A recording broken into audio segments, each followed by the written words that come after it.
We are one of two companies that split about 2 years ago. You probably know the name Motorola because you watch NFL football games. You see guys with headsets on that say Motorola.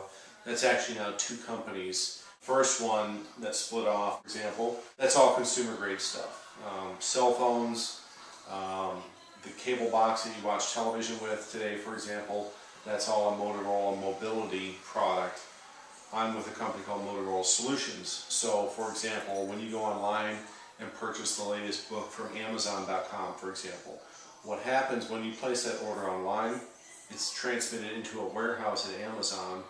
They download it to a computer, which directs them to go select the book from the shelf, place it onto a truck for UPS. They digitally sign it with a computer handheld device, and they transmit it and move it to your home eventually, where you sign a computer acknowledging that you've received that book. So if you think about everything that took place between you placing the order online and actually the book landing in your hands, we do all of the things that make that delivery possible and accurate. So that's Motorola Solutions.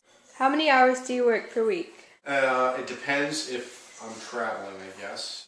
You know, the average person probably works 40 hours a week. I probably work, conservatively 70 hours a week.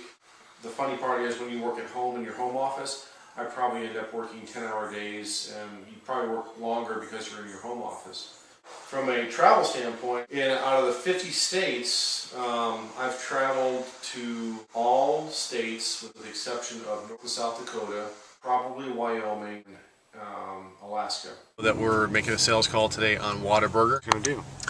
Hey Taylor, I'm Kevin. I work for your dad, and I'm a territory account manager, and we're presenting a solution to them for managed services and hotspot Wi-Fi connectivity for their customers. We're meeting with the CIO today at Whataburger's headquarters, along with our senior VP, senior executive, and this is a nice potential opportunity for us here in our territory because Whataburger has over 700 locations throughout the 10 states, and we also are looking at doing a WLAN solution for their corporate headquarters and corporate business needs.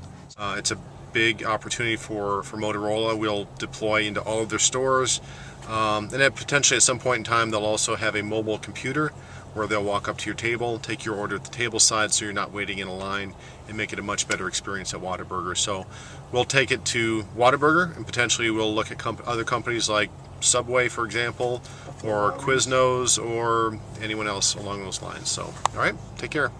I'm in Dallas, heading to Houston here later today.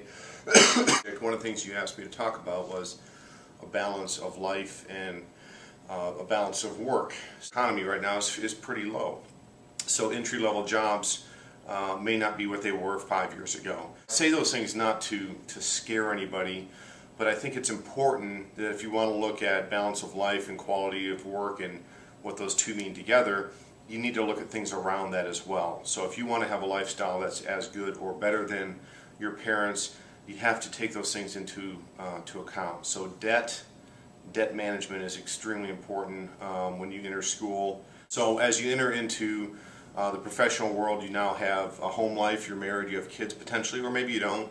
But you also have a work aspect that you try to manage. So what's really important, and I say these things not because I do them well, because sometimes I know I do them poorly, is when you are at home, be at home. Be in the moment with your family when your kids are talking to you, and whatever issues they're working through, whether it's with friends or schools or activities, and that you as a parent are participating.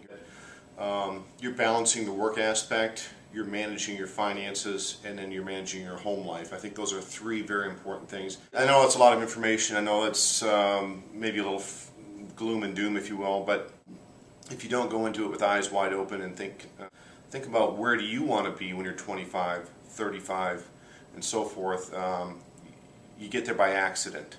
And a lot of people, if you look around, have gotten to where they are in life by accident, not because they planned properly. So hopefully this is helpful, and take care.